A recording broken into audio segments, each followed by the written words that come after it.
So if you allow me to share and share screen.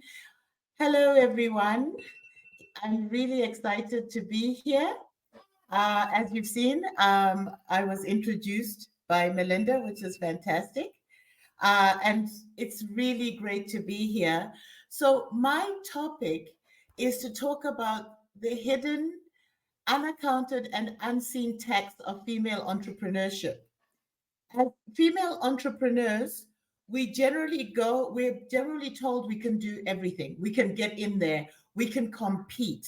However, we come with our hands tied behind our backs a little bit, largely because there are some hidden costs that happen with women, but that are not really the same in this patriarchal society that we live in. So I just wanted to talk about the hidden costs, but I'll start with the ones that we know.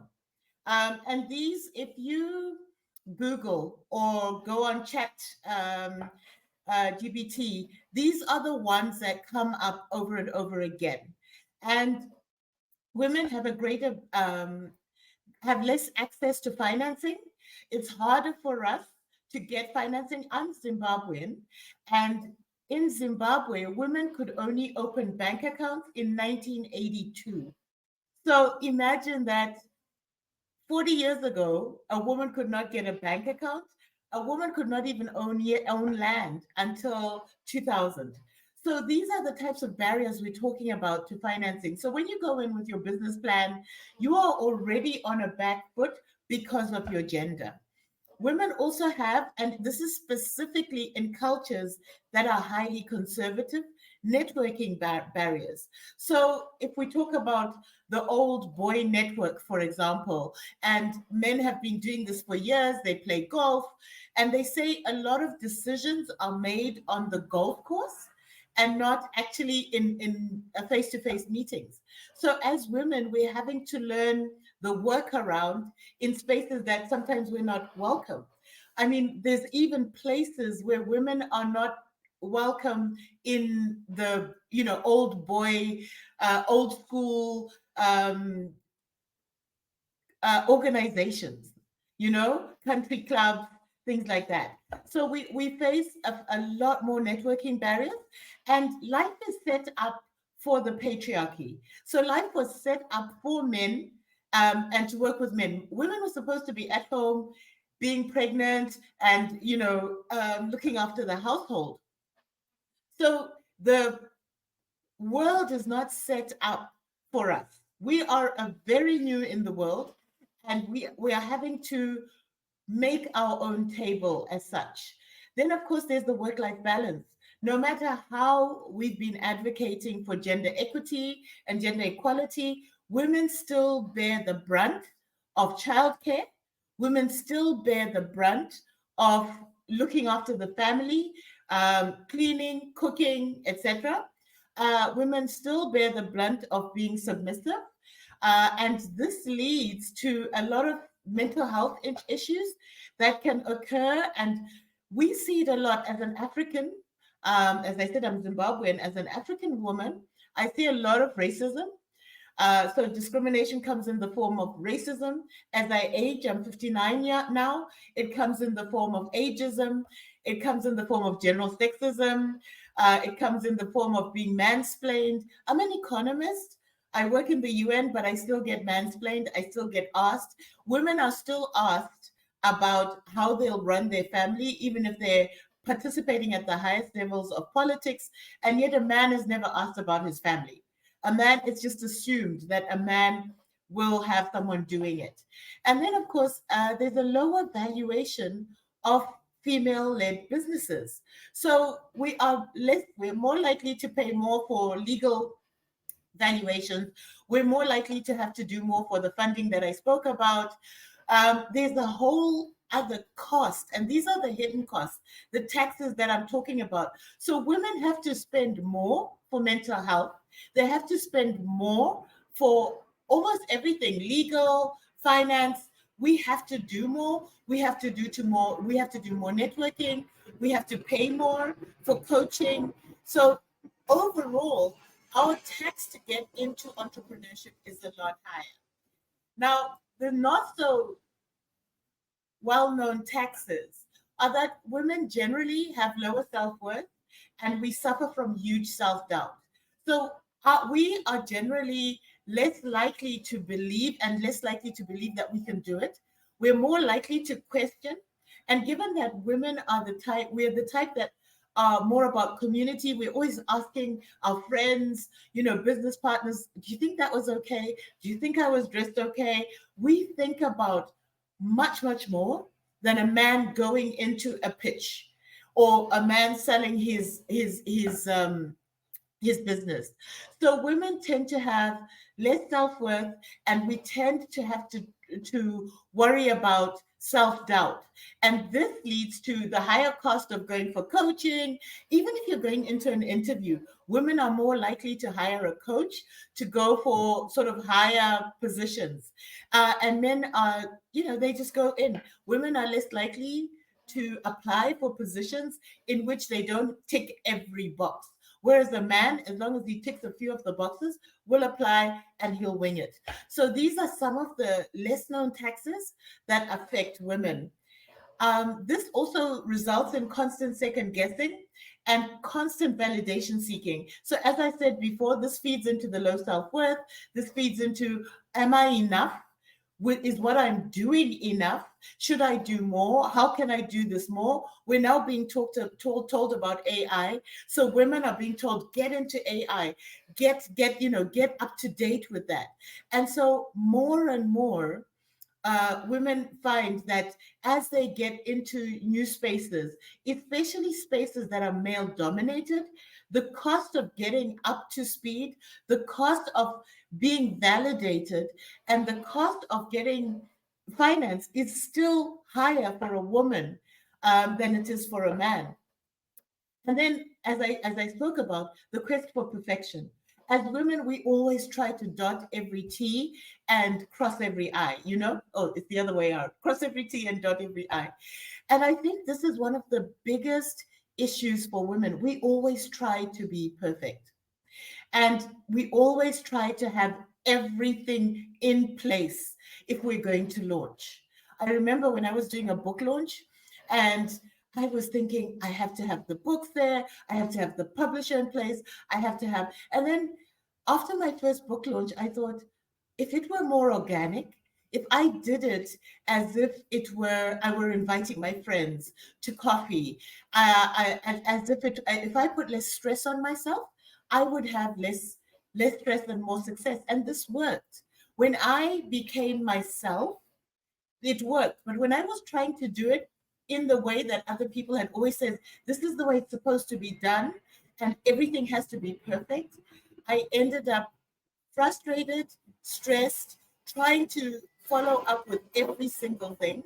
And this quest for perfection, which is all part of the mental conversation that women have with each other, is what makes us less likely to take opportunities, to take risks. Because we are like, if we take this risk, we're going into the unknown and we would like to know, so we want to do the research. So we spend more time sort of straddling, and then we don't take the risks to go into something that would have helped us. We also have limited access to technology. I was born before computers, as I always say, BBC. And so as a woman, even, I know women who are my age, 59, who don't even use WhatsApp. I know women who won't go on Facebook. I know women who are like, I don't like the social media. I don't like what it does. So we really limit ourselves. We are not early adopters of technology, and we don't use things that could help us. So this limiting ourselves, it's also limiting beliefs, and a fear of technology, and a fear of branching out, a fear of trying, taking risks. It also limits our access, and it's another tax that we pay. It's a tax on the body, it's a tax on the mental health, but it also translates into missed opportunities. It translates into not taking advantage of certain things. It translates into not being adventurous and innovative. It translates into a lot of things.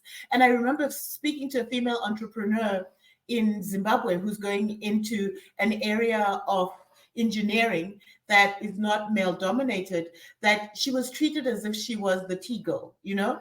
She, every single time that she went in, and I know Brene Brown, who's an American,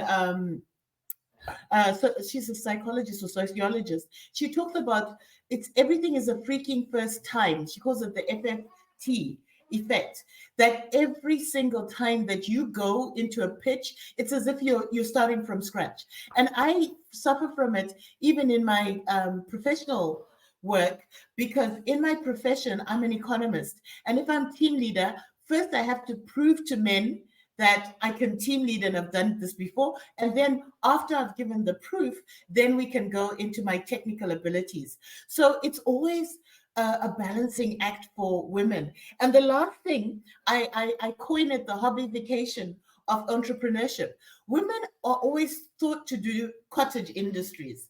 So we're always looked at as doing, oh, you know, if you crochet or if you do stuff that's got to do with knitting, traditional female enterprises. If you go into healthcare and you're a nurse, nobody thinks about doctors, they always think about nurses. So always, it's almost as if, oh, this is a hobby, this is something you do in your spare time, this is another stream of income just to keep you occupied. So that hobbyfication of entrepreneurship and our fear of saying, no, I actually run this business, here's my business cards, this is what I do. So we tend to talk down what we're doing and make it sound like, oh no, it's something I do in my spare time. You know, I professionally I'm this and I do that. That hobbyfication of entrepreneurship also feeds into the taxes we pay, because it takes longer for people to actually acknowledge that what we're doing is a business and it's a legitimate business and we should be treated like a business. So having talked about what the taxes are, I've been looking at what are the solutions. How do we pay the taxes and how do we leverage what we have as females? Because what we have is community. What we have is a huge community. Women are much more interactive, which women are better at sharing. Women are better at talking about, oh, I have this problem. Right now, I'm going through menopause. I have a whole cross section of women going through menopause, and we're talking about it. Men die early because they don't talk. So one of the key areas is we need to leverage the she economy.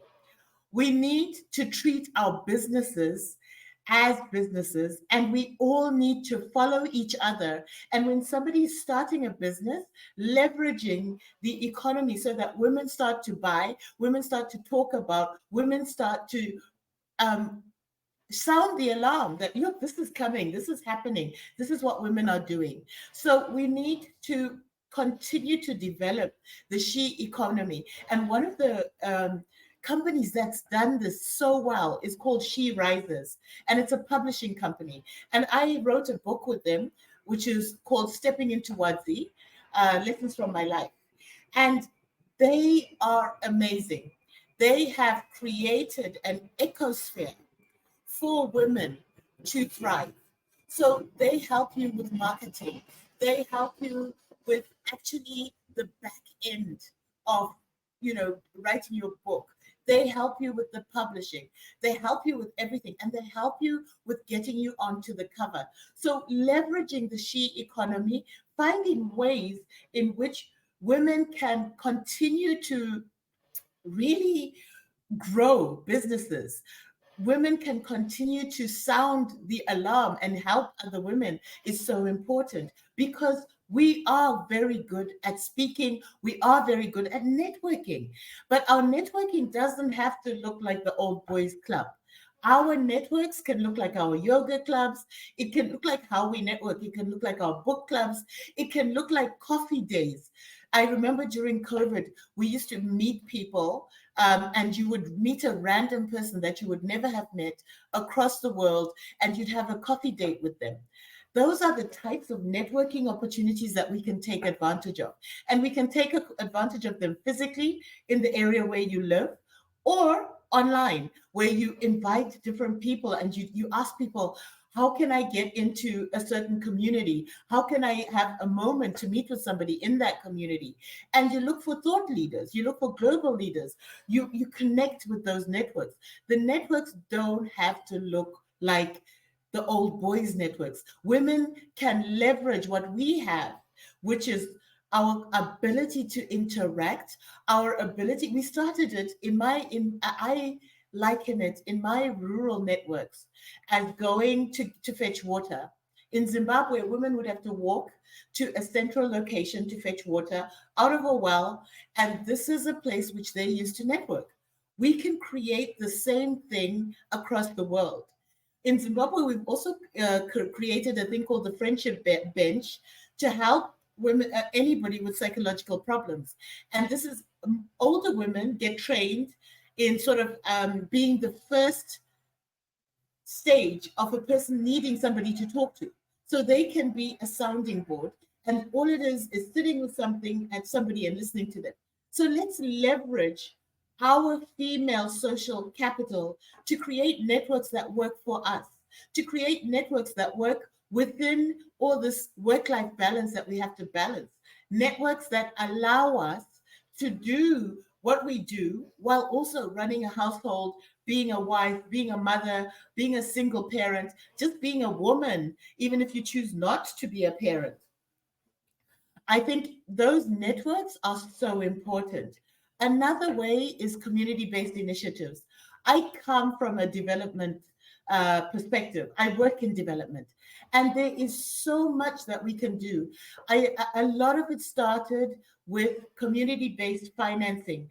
A lot of banks started in community-based initiatives where women would create savings clubs and they would save, and then they would start loaning money within the clubs, and it was all trust-based. And we still do it.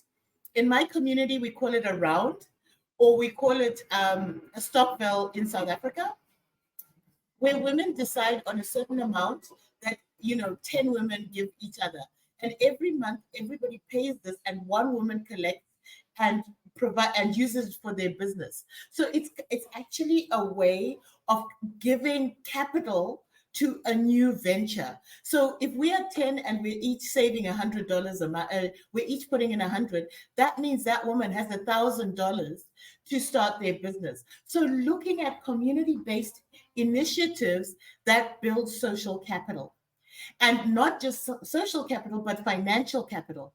A lot of banks, especially credit unions, can be created if we do this as women enterprises, and we build up networks. We make it membership based, and we can do so many things, and we can highlight everyone in that community doing something. And it's amazing how you can solve problems just by doing this and creating networks that are based on community based, based on the area you live, based on the conversations you have, based on the essentially going together to fetch water. And then I think we really need to look at targeted investments. We really need to look at and champion innovation, and especially innovation in places that are new. I know Gen Z has sort of taken over social media and they make money from it. I know a lot of people who are making money from Facebook. They're making money from a lot of these social networks. And a lot of people are making money from YouTube. So using these communities to also look at targeted investments, look at angel investing, where women can actually come together and kind of invest in areas where women are actually trying to get a foothold, and help women do that. And through angel investing, also open up the networks that a woman has access to.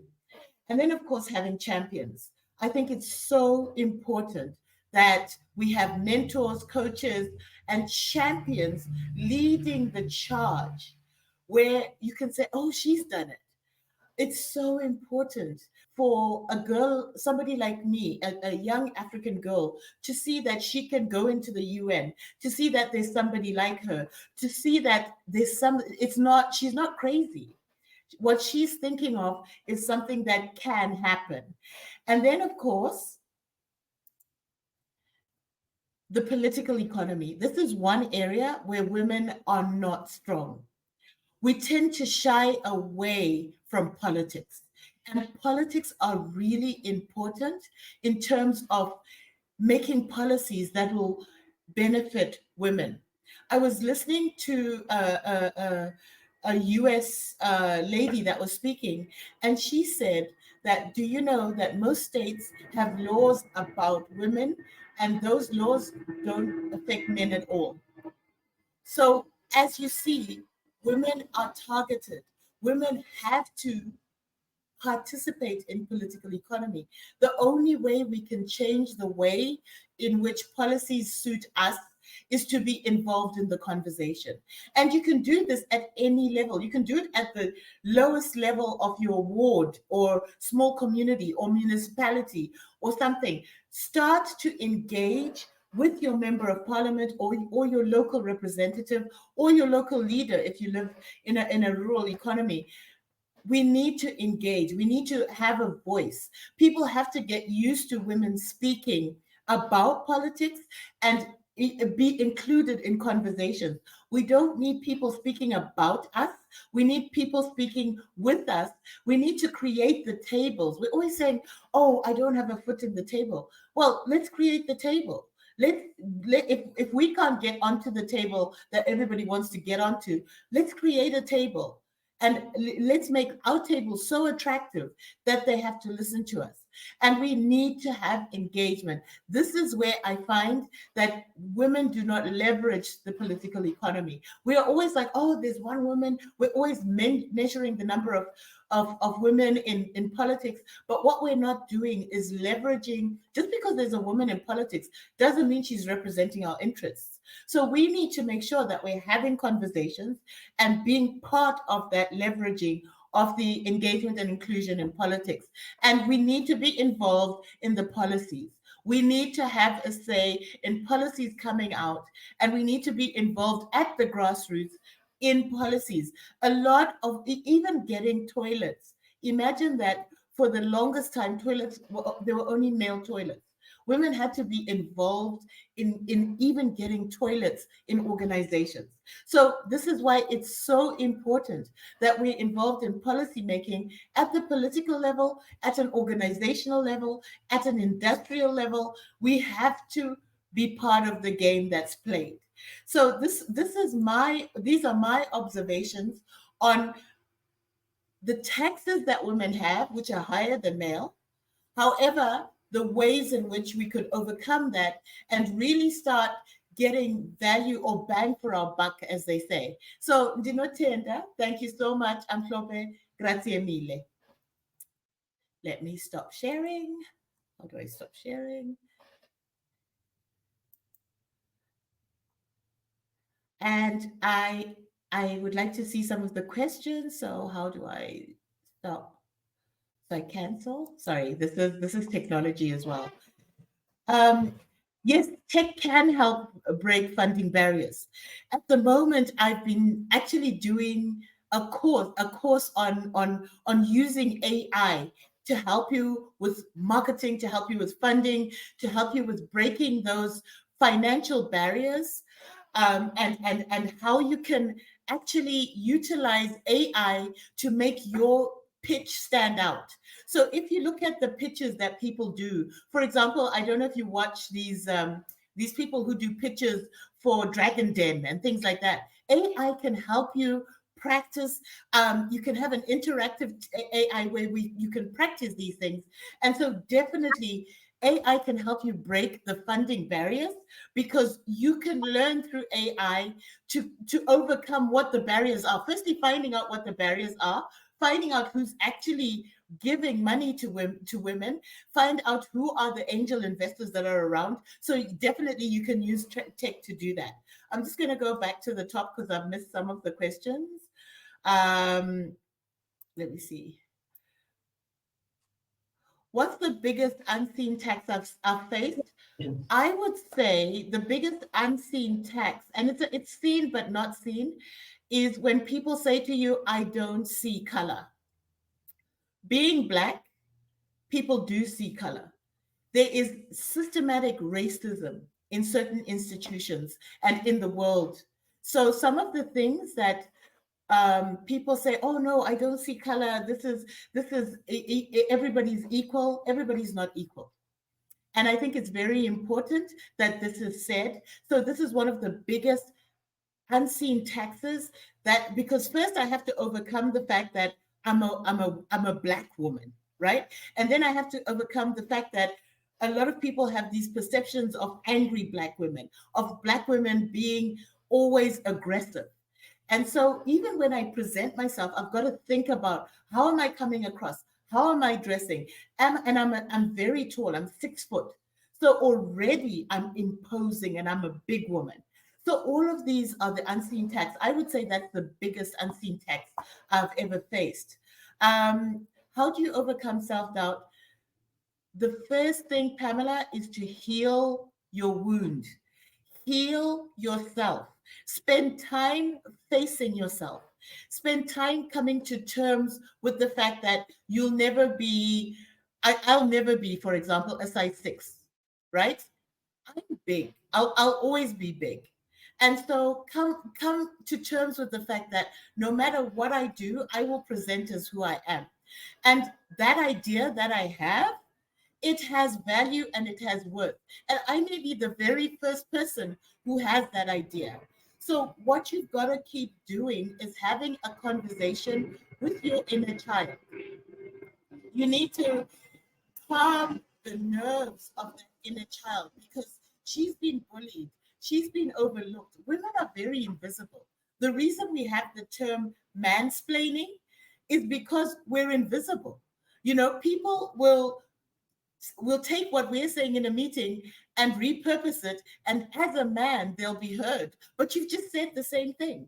So you need to keep stating very calmly your perceptions, what you're bringing to the table, what you're doing. But it's work.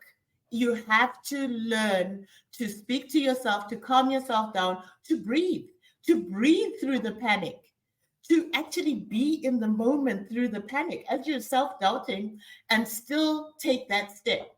As Nelson Mandela said, the journey of 1,000 miles begins with the first step.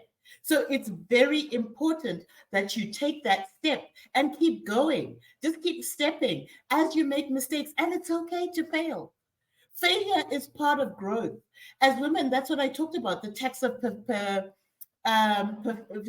perfection, because we always think if we fail, oh, that's it. That's, I'm wrong. No, you're just learning. Failure is part of the learning, and it's so important that you continue to learn. But overcoming self-doubt, overcoming anxiety. I have a stress ball. I have a small stone that I hold when I'm feeling overwhelmed, and breathing helps so much. And I'll teach you a very quick technique, Pamela, and we'll do it together right now. I'm going to ask you to breathe in for 4 minutes, for four, to the count of four. Hold your breath to the count of four, and then breathe out to the count of four. It really helps to calm the nerves when you're feeling overwhelmed, when you're feeling like you can't think. So I'm going to try it with you right now. So we're going to breathe in to the count of four. So breathe in, then you hold for four, and you breathe out to the count of four.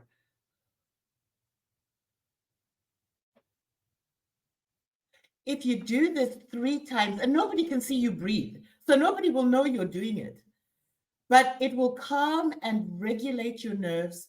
It'll stop all those voices in your head, and you'll get on with stuff. So that's one of the techniques I use. I use meditation, I use breathing, I use just sitting in the moment. And sometimes we forget that we need to celebrate our wins. Women have a way of minimizing the wins. Celebrate your wins as well. And how do you validate ideas without seeking constant approval? Honestly, Jiro, the fact that you are taking each step and the fact that you have this idea in your head and you are like, okay, I'm going to keep going. Now, don't be delusional. There's a point of going where you become delusional, where people keep investing in a business that's not working. And this is the point that a woman or anyone running a business has to self-reflect.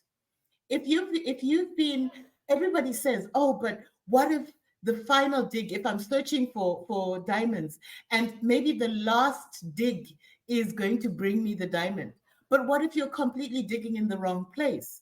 Sometimes stepping back from whatever enterprise you're running, sometimes taking a break, even going back to work, uh, gives you that solution that you were seeking. So it's always important to have a feedback loop and have people you trust to feed back to you. But the most important thing is to have coaches and mentors in the industry that you're working in. Even if it's a new idea, even if you imagine AI, when it started, I mean, I go back to, there was a cartoon we used to watch where they used to show us people, it's the Jetsons. The Jetsons, when I was in my 90s, in the 90s, we used to see these people speaking on like this, FaceTiming. And you could be on a phone and FaceTime. And I thought, oh my goodness, I hope I never have to do that. And here we are in 2025 having virtual summits where I meet people virtually. So your idea may be before its time, but it doesn't mean that you don't validate, you don't keep pouring into it, but don't pour into it into a point where you become delusional and you actually put your family and yourself in danger. So it's like putting yourself into a lot of debt as you keep pursuing an idea, and then maybe you never find that person who believes in your idea. You need to keep having checks and balances. You need to keep having a feedback loop where you're speaking to somebody who keeps you grounded. And that person needs to be a person who can have an honest conversation with you, who can say, I think, I think, you know, and they give you feedback that you are prepared to listen to and have difficult conversations. You need to be open to having difficult conversations because that's how you validate and have conversations with people who doubt you because they will give you the arguments, but they'll also give you some of the solutions of what they are not that what they are doubting. So this is some of the ways in which you validate without seeking approval. Some of the you have to be the leader. You have to take your whatever idea you have and run with it. You can't then decide that, oh, this is my idea, and then want to make decisions by committee. There's a point where as a leader, as the entrepreneur, as the CEO of your company, you have to say, okay, I've heard everything everybody's saying. I agree with some, I don't. This is what I've got to do. You have to have agency. You have to believe in what it is that you want. Because if you don't believe it, you will have people who've never done it. The people who are the biggest haters are people who've never run businesses themselves. So you are asking somebody to validate an idea that they've never run a business. So talk to people who have done entrepreneurship, who have had the issues with entrepreneurship and get them to validate or not validate or ask you questions that you need to ask to run your enterprise. I hope that helps. Are there any other questions? This has been amazing. Melinda, I think this is it. I have had so much fun. I don't see any more questions. I don't know if there's any other questions. And I would like to end by saying exercise compassion with yourself. People are so hard, and especially women are so hard on themselves. You need to exercise compassion.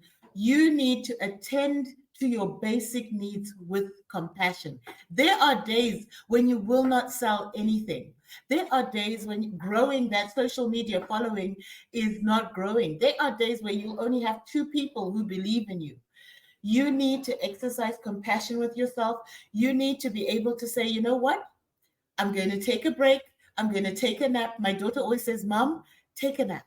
If it's overwhelming, take a nap and come back tomorrow, because the sun always comes back tomorrow. Thank you so, so much for giving me this opportunity to interact